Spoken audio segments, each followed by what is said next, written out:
नमस्कार, मेरा नाम अजीत है और हम अभी रक्सौल में हैं। मेरे साथ रक्सौल के प्रसिद्ध व्यापारी और उद्योगपति महेश अग्रवाल जी हैं।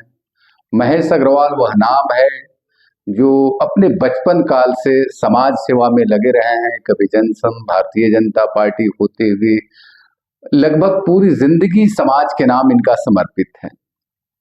आज बिहार में बेतिया राज की जमीन को लेके एक अलग चर्चा छिड़ा है। पिछले साल नवंबर महीने में बिहार सरकार के मंत्री ने बेतिया राज की जमीन जो राजस्व परिषद के अधीन था, एक विधेयक लाकर उसे बिहार सरकार का जमीन घोषित कर दिया। इधर भू राजस्व मंत्री विजय सारावगी ने सदन में बयान देते हुए कहा कि जो खतियान बना है वह भी संदेह के दायरे में है। जो 1 लाख एकड़ जमीन बेतिया राजा ने 14 निलवर कोठियों को दिया था, वो अभी संदेह के दायरे में। और एक तरह से उन्हें पूरे जो चंपारण का जमीन है 1,15,253 एकड़ जमीन है, सबको संदेह के दायरे में लाते हुए 15,000 एकड़ जमीन को बिहार सरकार का जमीन घोषित कर दिया।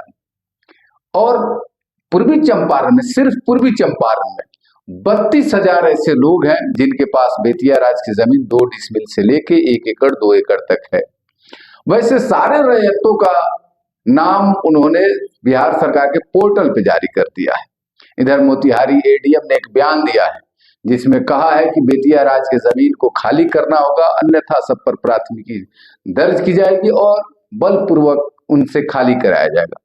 इसी पे चर्चा के लिए हम आज पूछने वाले हैं महेश जी से कि रक्सौल में यदि खाली कराया जाए तो रक्सौल बाजार का 70% इलाका खाली हो जाएगा, बाजार उजड़ जाएगा, एकदम वीरान हो जाएगा। पूरा बाजार बेतिया राज की जमीन में है। तो ऐसे में महेश जी का बहुत स्वागत है। नमस्ते। और सर से हमें जानना चाहते हैं कि अगर सरकार रक्सौल में कहती है कि हम बेतिया राज की जमीन को खाली कराएंगे, ऐसे परिस्थिति में क्या होगा? देखिए, ये बड़ा विकट प्रश्न है और इसकी अगर गहराई में जाएं तो एक 1917 का सर्वे हुआ और सर्वे में खाता और खेसरा अगर नक्शा उठा के देखिए, सारा प्लॉटिंग किया हुआ है और उस सर्वे को मान्य करके उसमें सड़कें भी है। जी बिल्कुल और है। बिहार सरकार जो कह रही है बेतिया राज, तो रक्सौल का मेन रोड से जो पश्चिम का भाग है शहर का, वो करीब करीब बेतिया राज की जमीन के अंदर लगभग सारा बाजार। अब अगर 1917 का सर्वे अगर सही है, अगर सरकार मानती है कि 17 का सर्वे है और सरकार का ही कराया हुआ सर्वे है, जो सरकार रही हो उस समय, सबका प्लॉटिंग है, उस प्लॉटिंग के आधार पर रसीदें आज तक कटी है, सबों ने मालगुजारी दी है। उसके साथ साथ आपने जमीन के खरीद बिक्री में आपने राजस्व वसूल किया है। तो एक तरफ तो सरकार कहती है कि हमने राजस्व भी लिया है, उसका प्रमाण है लोगों के पास, खरीद बिक्री हुई है। एक एक खेसरा में पारिवारिक बंटवारे में 10-10 लोग का उसमें खेसरा नया बना है उसमें। उसके बावजूद अगर कोई एनआरकी की बात करता है, कोई मंत्री बन जाए, कोई सेक्रेटरी बन के चला है और वो कहीं से कोई आधार पकड़ के कह दे, तो उनके कहने से न बाजार का कोई आदमी खाली करने वाला है। लोग गोली खा लेंगे, लोग मर जाना पसंद करेंगे, सरकार को उजाड़ने के पहले गोली चलानी पड़ेगी या फिर न्यायालय में जाके इसका फिर से एक निदान निकालना पड़ेगा कि भाई आपने राजस्व लिया है, रसीदें काटी है, आपने इसके खरीद बिक्री में महसूल वसूल किया है, तो उसके बाद आप खाली कैसे करा सकते हैं? तो ये विवादास्पद विषय है। सरकार को या किसी भी मंत्री को, सरकार होती है जनता की सहूलियत के लिए, कि जनता को लूटने के लिए।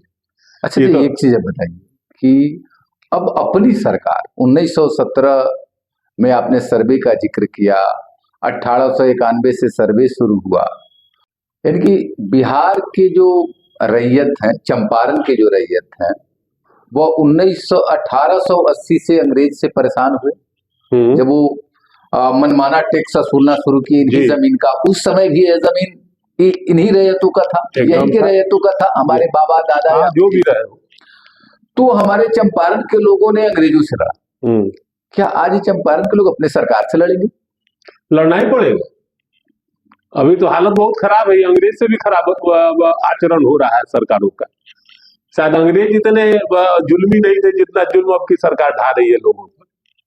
उनके पास रिकॉर्ड नहीं है, उनको उनके इस जानकारी में नहीं है कि 1917 में सर्वे हुआ है, 1917 में प्लॉटिंग हुआ है, 1917 में के रिकॉर्ड में रैयत का नाम दर्ज है, और उसके बाद आप एक आधार बना के कहिएगा जब बेतिया राज सब हमने ले लिया। अरे आपको बेतिया राज ने दिया है 1955-56 में, आपको एक डॉक्यूमेंट है, उसकी खोज होनी चाहिए।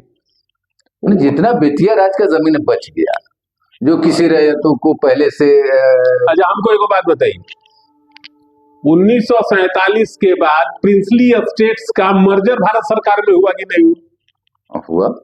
तो बेतिया भी एक प्रिंसली एस्टेट था कि नहीं था? इसका भी मर्जर हुआ, और ये मर्जर 1954 में हुआ हो, 53 में हुआ हो, यह ऐतिहासिक तथ्य है। और जब बेतिया राज ने मर्ज कर लिया बिहार सरकार में या भारत सरकार में, तो उसकी सारी संपत्ति भारत सरकार की, बिहार सरकार की है। नहीं, दूसरी बात मेरे को ले लेते, दूसरी बात, जब आपका मर्जर हो गया और 1950-52 तक लोगों की रसीद कट रही है, उस जमाने से आप रसीद काटे जा रहे हैं। नहीं, एक चीज हम कहेंगे कि बेतिया राज का मर्ज नहीं हुआ इसलिए क्योंकि वहां बारिश क्लियर नहीं था, जमींदारी उन्मूलन में बेतिया राज, और इसीलिए बेतिया राज का जमीन कोर्ट ऑफ वार्ड्स के पास रह गया, राजस्व परिषद के पास रह गया। लेकिन अब सवाल है कि उस समय तक 1952 में रजिस्टर 2 बना, 1920 में रजिस्टर 1 बना, 1952 में या 1946 में बिहार के जो टैक्स बंद हुआ और 1952 में टैक्सेशन शुरू हुआ, तो सरकार ने घोषणा कर दिया कि जिसका रजिस्टर 2 में है उसका जमीन, उसकी जमीन और रसीद और जो रेस्ट जमीन बच जाती है वही ना बेतिया राज की जमीन है, वही है। तो उसके लिए बेतिया राज का वारिस कोर्ट में गया या लड़ना शुरू किया, तो उस जमीन को ढूंढ के सरकार कुछ भी करे। लेकिन जो रजिस्टर 2 में एंट्री है, जिसका हमारे इस चंपारण के पूर्वज 1860-70 या आपके 1627 से टैक्स देते आ रहे हैं, आज उनको एक हमारी सरकार कह रही है कि सारी जमीन हमारी है। आप जिस गली में रहते हैं, बैंक रोड जी, वहां एक आकर्षण गली है जी, आकर्षण गली एड्रेस के नाम पर सरकार ने जो पोर्टल पे जो लिस्ट जारी किया है, उस पे 300 प्लॉट का नोटिस जारी किया है। 300 लोगों को वह पोर्टल पर जारी किया कि 300 मकान उसके जमीन में है। तो हम तो समझते हैं कि आप पटेल पथ से बैंक रोड तक आइएगा तो 300 नहीं पूरा होगा। अब आप सोचिए कि कैसा सर्वे कराया सरकार ने। आकर्षण गली आप भी देख रहे हैं और हम भी देख रहे हैं। आकर्षण गली चौड़ाई में 8 से 10 फीट की चौड़ाई की गली है, और उसमें 300 घर कैसे हो गए? तो ये तो पूरा आप समझिए कि लूट तंत्र है, जनता को परेशान करने की मंशा से ये काम किया गया है। और मैं तो इसको सीधा ब्लेम करता हूं अधिकारियों पर। अधिकारियों ने इसमें अपनी व्यवस्था बनाने का काम किया। और पूरे रक्सौल में लगभग 6000, डंकन रोड, चौधरी टोला, आश्रम रोड, परेउआ, इस सब लेके के लगभग 6000 मकान का उसमें लिस्ट है कि 6000 लोगों ने घर बना के रखा है। और नोटिस जारी सरकार ये कह रही है कि इस पे घर है, 4000 घर है, और सरकार नोटिस भी जारी कर रही है। क्या 6000 लोगों का उजाड़ना संभव है? उजाड़ना तो संभव नहीं है, लेकिन नोटिस अगर जारी हो रहा है, जिसको भी नोटिस मिल रही है, उनसे मेरा आग्रह रहेगा कि वो अपने वकील से सलाह करके उस नोटिस को मान्य मानते हुए अपनी कार्रवाई शुरू करें। नहीं तो ये पागल लोगों की जमात है, मैं तो सीधा कहूंगा कि। और इसमें कोई भी, इसमें तो हमारे जनप्रतिनिधियों को आना चाहिए सामने, जनप्रतिनिधियों को बचाने के लिए आना चाहिए, चाहे जहां के भी जनप्रतिनिधि हो। बिल्कुल, पूरे चंपारण के प्रतिनिधि। और एक बात मालूम हुआ है कि नहीं, गोरखपुर में बेतिया हाता है, और बेतिया हाता भी बेतिया राज की ही जमीन है। उसमें भी लोग गए थे, तो वहां अधिकारियों को पीट पाट के भेज दिया वहां के लोग। हाँ, ये तो जानकारी में है, ये जानकारी में है ना, जानकारी में। तो सवाल ये है कि अपने कानूनी का अपने कागज पत्र दुरुस्त रखें, और ये निश्चित मान के चलिए कि सरकार की इसमें दाल गलने वाली नहीं है। जनता अगर एकजुट रहेगी तो सरकार को झुकना पड़ेगा, सरकार को सबों को मान्यता देनी पड़ेगी। देखिए दाल तो गल रही है सरकार की। कहाँ दाल गल रही? अब दाल वहां गल रही है जहां आपने घर तोड़ दिया और बनाना है। आपके आश्रम रोड में रोक लग गया, कई घरों पे रोक लग गया। जो लोग आधा घर बनाए थे, आके प्रशासन ने नोटिस जारी किया, रोक दिया। यदि आपका घर पुराना है और तोड़ दें और बनाने जाए और आके सीओ नोटिस करता है कि आप घर को नहीं बनाए, तो जब तक आप सिविल कोर्ट से फिर जजमेंट नहीं लेते हैं तब तक घर नहीं बना पाएंगे। तो जाना पड़ता, परेशानी तो हो ही रही है। इसमें हमारे जनप्रतिनिधि क्या कर रहे हैं? जनप्रतिनिधि खाली वोट लेने के लिए है कि जनता की समस्या को कहीं सुलझाने के लिए इस पर आगे पहल करनी चाहिए सरकार को। हमारे चंपारण के सभी जनप्रतिनिधि खामोश हैं और खामोशी के पीछे कारण क्या है? इसलिए है कि उन्हीं की सरकार ने लाया है, तो लोग समझते हैं अपनी सरकार के खिलाफ क्यों बोले। हाँ तो मत बोले सरकार के खिलाफ, तो लोग समझ जाएंगे कि आप क्या है। इसमें क्या है, एक ही बेर में काट की हांडी चढ़ेगी, बार बार थोड़े चढ़ा लीजिएगा। आप जिस जनता के वोट से जीत कर जा रहे हैं, जिस जनता के समर्थन से आपकी सरकार बन रही है, और जनता पर जब सरकारी जुल्म होगा और आप नहीं बोलेंगे तो क्या होगा? क्या यहाँ के किसी विधायक, चंपारण के सारे विधायकों को क्या तथ्य नहीं मालूम है कि 1917 में सर्वे हुआ है, 1917 में प्लॉटिंग हुई है, खाता खेसरा बना है, 1952 में खाता रजिस्टर्ड 2 बना है? ये सब चीज क्या इन लोगों को नहीं मालूम है? बहुत सारे जनप्रतिनिधि होंगे, उनकी जमीन नहीं होगी, राज की भी जमीन होगी, एकदम 100% है, कहीं ना कहीं है, कहीं ना कहीं उनके पास भी जमीन है। तो मेरा आपके चैनल के माध्यम से जनप्रतिनिधियों से आग्रह है कि इसमें बीच बचाव करें, सरकार से बात करें और इसका एक हल, ऐसा हल निकले जो भविष्य में जनता को फिर से ऐसी समस्या को न झेलना पड़े। नवंबर 2026 में सरकार ने इसको बेतिया राज की संपत्ति को अपना संपत्ति मान ली, लेकिन एक कानून नहीं बताया कि ये कैसे लेंगे। तो बिना कानून बनाए लोगों की संपत्ति को पोर्टल पे जारी कर दिया कि ये बेतिया राज की जमीन है, इसको खाली करिए। तो लोग बहुत सारे लोग हैं, जो बड़े लोग हैं वो तो तनाव में नहीं है, लेकिन जो छोटे लोग हैं, जो रक्सौल में कितनी कीमती जमीन है, 4 धुर जमीन खरीदे, घर बनाया, और वो कह रहे हैं कि मेरा जमीन तो इसी लिस्ट में। कल एगो बचपन का मेरा मित्र है, मिडिल स्कूल में साथ में पढ़ता था, फुलचंद हाई स्कूल में। कल बड़ा संकोच करते करते 20 वर्ष के बाद मेरी उससे मुलाकात हुई। वो आया, बोले भैया एगो बात पूछी। बोले का?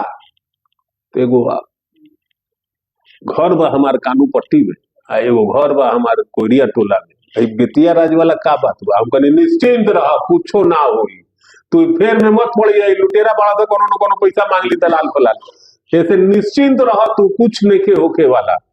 सब लोग एकजुट है, सब लोग एक साथ है, और सरकार को इस पर इस नए सिरे से विचार करना होगा, क्योंकि अगर ये मसला फिर कोर्ट में जाएगा जनता के तरफ से, तो सरकार को मुंह की खानी पड़ेगी।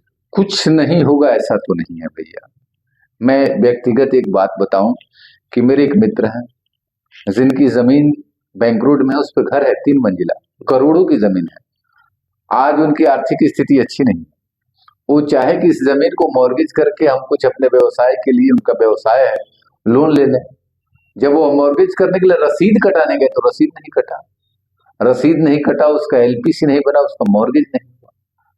तो सब कुछ होते हुए भी लोग परेशान तो हैं। देखिए तात्कालिक परेशानी तो आएगी, तात्कालिक तो परेशानी आएगी, लेकिन इसका परमानेंट निदान निकलेगा। लोगों को आश्वस्त रहना चाहिए, और सरकार के हर कदम को कोई भी नोटिस आवे तो उसको चैलेंज कोर्ट में जरूर करना चाहिए। यही मेरा सुझाव है लोगों से। धन्यवाद भैया। और हम रक्सौल समेत इस जिले के लोगों से यह निवेदन करते हैं कि यदि आपको सरकार का नोटिस आता है तो आपके पास जो भी डॉक्यूमेंट्स है, उस डॉक्यूमेंट्स के थ्रू उसको प्रॉपर जवाब दे। यह नहीं कि सरकार का नोटिस आया और हम चुप रह गए। यदि हम जवाब नहीं दिए तो यह माना जाएगा कि हमारा डॉक्यूमेंट्स गलत है। बेतिया राज की इस सीरीज में आज के लिए बस यहीं रुकते हैं। फिर एक नए चेहरा और एक नए वीडियो के साथ हम आपके सामने